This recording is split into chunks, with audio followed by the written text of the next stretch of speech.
Praise the Lord. இந்த ஜனவரி மாதத்தில் 17ஆம் தேதி ஆகிய இந்த வெள்ளிக்கிழமையின் காலை வேளையிலே தேவ சமூகத்தில் வந்திருக்கிற ஒவ்வொருவரையும் கர்த்தர் தாமே ஆசீர்வதிப்பாராக. இந்த நாளிலும் நம்ம தியானிக்கிற கர்த்தருடைய வார்த்தை நம்முடைய பரிசுத்த வேதாகமத்தில் நியாயாதிபதிகளின் புஸ்தகம் 6ஆம் அதிகாரம் 12வது வசனம். The book of Judges chapter 6 verse 12. கர்த்தருடைய தூதனானவர் அவனுக்கு தரிசனமாகி, பராக்கிரமசாலியே, கர்த்தர் உன்னோடே இருக்கிறார் என்றார். அல்லேலூயா. ஆண்டவருடைய நல்ல வசனத்துக்காக இந்த காலை வேளையில் நம்ம தேவனை ஸ்தோத்திரிக்கலாமா. இந்த வார்த்தை கிதியோன் என்கிற நியாயாதிபதியினிடத்தில் பேசப்பட்ட ஒரு வார்த்தையாய் காணப்படுகிறது. இந்த சூழ்நிலை எப்படிப்பட்ட சூழ்நிலைன்னு சொல்லும் பொழுது, இஸ்ரவேல் தேசத்தார் மீதியானியர்களுடைய கையிலே அவர்கள் மிகவும் கஷ்டப்பட்டார்கள். இந்த இஸ்ரவேல் தேசத்தார், இந்த இஸ்ரவேல் மக்கள் என்ன செய்வாங்கன்னா, அவர்கள் எல்லாரும் கஷ்டப்பட்டு விதைகளை விதைத்து தண்ணீர் பாய்ச்சி அந்த அந்த அறுவடைக்காக அவங்க காத்திருப்பாங்க. ஆனால் அந்த அறுவடை டைம் பார்த்திங்கன்னா, கரெக்டாக எப்போ அந்த ஹார்வெஸ்ட், எப்போ அந்த கோதுமைகள் இல்லை எதுவாக இருந்தாலும் அந்த அறுவடை அந்த டைமில் இந்த மீதியானியர்கள் வந்து என்ன செய்து விடுவார்கள், அவர்களுடைய அறுவடையை பறித்து கொண்டு போய்விடுவார்கள். அதுதான் அவங்களுக்கு நடந்த ஒரு காரியம். இப்போ யோசிச்சு பாருங்கள், நம்ம கஷ்டப்பட்டு உழைக்கிறோம், சம்பளம் கிடைக்கும், இல்லை ஏதோ ஒரு வருமானம் கிடைக்கும், ஒரு லாபம் கிடைக்கும் அப்படின்ற டைமில் அந்த லாபம் இல்லை அந்த சம்பளம் நமக்கு கிடைக்காம போகும்போது அது எவ்வளோ வேதனை இல்லை? அப்படி தான் பிரியமான, அவ்வளோ பிரயாசப்பட்டு அவர்கள் விதைத்து அதற்குரிய காரியங்களெல்லாம் அவங்க பண்படுத்தி எல்லா வேலையும் அவங்க செய்கிறாங்க. ஆனால் அறுவடையில் போய் அந்த பலனை அவங்களால என்ன செய்ய முடியல, அதை பார்க்க முடியல, அந்த பலனை அவங்களால ருசிக்க முடியல, அந்த பலனை அவங்களால அனுபவிக்க முடியல. இன்றைக்கி நம்மளுடைய வாழ்க்கையில் கூட இப்படியான ஒரு மீதியானியர்களுடைய ஆவி சில நேரங்களில் என்ன செய்கிறது, நம்முடைய வாழ்க்கையில் நம்முடைய பலனை அனுபவிக்க முடியாதபடி பறித்து கொண்டு போகிறது தான் இந்த மீதியானியருடைய ஆவி. அப்படி தான் அன்றைக்கி அந்த மீதியானியர்கள் செயல்பட்டார்கள். அப்போ அவ்வளோ வருஷம் அவ்வளோ மாதம் அவங்க வெயிட் பண்ணி அந்த அறுவடைக்காக, இப்போ நீங்கள் ஒரு நல்ல ஒரு ப்ராஃபிட்ஸ்க்காக நீங்கள் வெயிட் பண்ணுறீங்க, எல்லாம் நல்லா போகுது, திடீர்னு அந்த ப்ராஃபிட் உங்களுக்கு கிடைக்காம எங்கேயோ போய் அது அப்படியே மாறிவிட்டா எப்படி இருக்கும்ல, அந்த மாதிரி அவங்களுடைய வாழ்க்கை காட்டப்பட்டது. அப்படிப்பட்ட ஒரு சூழ்நிலை தான் அன்னைக்கு கிதியோன் என்கிற ஒரு மனிதன் என்ன செய்து கொண்டிருந்தார் என்றால், அவர் என்ன செய்தாராம், கிதியோன் கோதுமையை மீதியானியரின் கைக்கு தப்புவிக்கிறதற்காக ஆலைக்கு சமீபமாய் அதை போரடித்தான். இப்போ கோதுமையை, அது கோதுமையின் அறுவடையின் நாட்கள், அந்த கோதுமையை அவர் என்ன செய்கிறார், அந்த கோதுமையை போரடிக்கிறார். நமக்கு தெரியும், அந்த கோதுமையை அவங்க த்ரெஷிங் அந்த ஃப்ளோரில் வச்சு அதை அடித்து நல்ல கோதுமைகள் எல்லாம் அவங்க பிரிக்கிற ஒரு காரியம் இல்லையா. அப்போ அந்த கோதுமையை போரடிக்கிறதுக்கென்று, கோதுமைக்கு போரடிக்கிறதுக்குன்னு களம் இருக்குது, ஆனால் அதில் வச்சு அவர் செய்யலை. ஏன் தெரியுமா, அங்கே மீதியானியர்கள் அதை எடுத்துக்கொண்டு போய்விடுவார்கள் என்று அவருக்கு தெரியும்.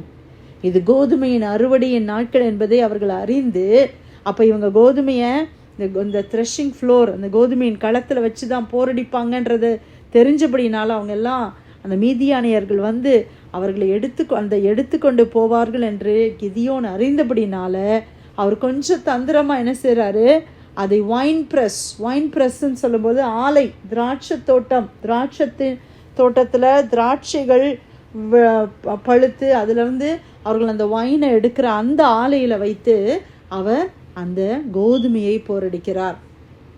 எதற்காக? மீதியானியருடைய கைக்கு கோதுமையை தப்புவிப்பதற்காக.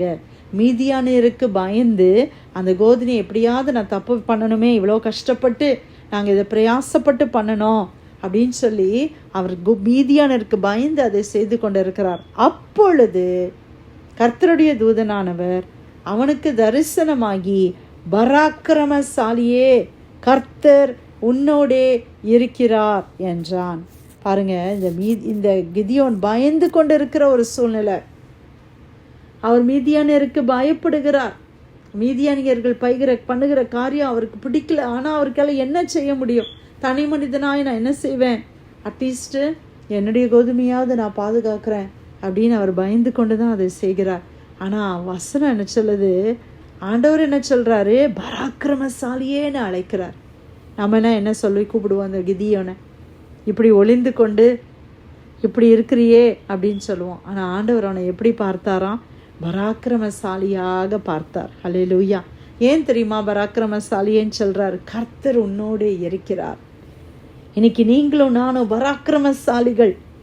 உலகம் நம்மளை பார்த்து ஐயோ இவனுக்கு கொஞ்சம் கூட தைரியமே இல்லையே அப்படின்னு சொல்லலாம். நம்மளை வெவ்வேறு விதமாக சொல்லலாம். ஆனால் கர்த்தர் உங்களோடு இருந்தாருன்னா நம்ம எல்லாம் யாரு? பராக்கிரமசாலிகள். ஹல்லேலூயா. இந்த பிரேயர்ல எனக்கு வந்திருக்கிற நீங்கள் பராக்கிரமசாலிகள். கர்த்தர் உங்களோடு கூட இருக்கிறபடினாலே நீங்கள் பராக்கிரமசாலிகள். நம்ம பெரிய தைரியம் உள்ளவர்கள்ன்றதுனால எல்லாம் கிடையாது. நம்மெல்லாம் பயந்தாங்கொழிகள். அப்படிதானே? சின்ன காரியத்துக்கும் சோர்ந்து போயிடுவோம், சின்ன காரியத்துக்கும் பயப்படுகிறோம், சின்ன காரியத்திலையும் விசுவாசம் இல்லாமல் போயிடுது. ஆனால் தேவன் நம்மளை பார்த்து எப்படி சொல்றாரு? பராக்கிரமசாலியே. ஏன்னா கர்த்தர் உன்னோடு இருக்கிறார்.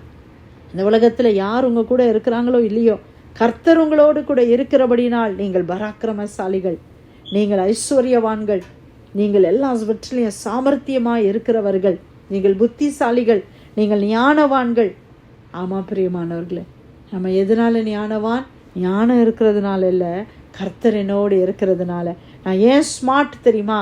கர்த்தர் என்னோடு இருக்கிறதுனால. மோசே இடத்துல ஆண்டவர் சொல்றார், ஆண்டவரே நாங்கள் விசேஷித்தவர்கள் என்பது எதனாலே விளங்கும்? நீர் எங்களோடு வருவதினால் அல்லவா. தமிழ் பாட்டு நம்ம எல்லாம் அடிக்கடி பாடுவோம்ல, தேவா நான் எதினால் விசேஷித்தவன், அதை தினம் யோசிப்பவன், நீர் என்னோடு கூட வருவதினால் அல்லவா. கர்த்தர் நம்மோடு கூட இருப்பதினால் அல்லவா நாம் விசேஷமானவர்கள். கர்த்தர் நம்மோடு கூட வருவதினால் அல்லவா நாம் பராக்கிரமசாலிகள். ஹல்லேலூயா. அதற்காக கர்த்தரை ஸ்தோத்திரிக்கலாமா? இன்னைக்கு எந்த சூழ்நிலையில நீங்க போயிட்டு இருந்தாலும் கர்த்தர் உங்களோடு கூட இருக்கிறார் பிரியமானவர்களே. அதனால நீங்கள் பராக்கிரமசாலிகளா இருக்கிறீங்க.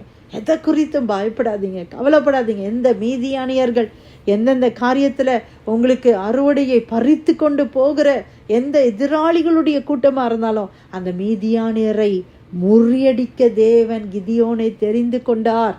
அதற்கு பின்னுள்ள வசனங்கள் எல்லாம் நீங்க வாசித்து பார்த்தீங்கன்னா புரிஞ்சு கொள்வீங்க. ஆண்டவர் பாருங்க, அந்த கிதியோன் மூலமா ஒரு பெரிய ரட்சிப்பை கட்டளையிட்டார். ஆண்டவர் உங்களை கொண்டு பெரிய காரியங்களை செய்வார். விசுவாசிப்போம். கர்த்தர் நம்மோடு கூட இருக்கிறபடினாலே அது நடக்குமா. தேவனாலே எல்லாம் கூடும். ஹல்லேலூயா. நியாயாதிபதிகள் 6:12 வசனம். கர்த்தருடைய தூதனானவர் அவனுக்கு தரிசனமாகி, பராக்கிரமசாலியே, கர்த்தர் உன்னோடே இருக்கிறார் என்றார். கர்த்தர் கொடுத்த நல்ல வார்த்தைக்காய் தேவனுக்கு நன்றி செலுத்தி பிரேயர் லைன்ல வந்திருக்கிற யாராவது நம்ம ஜெபிக்கலாமா?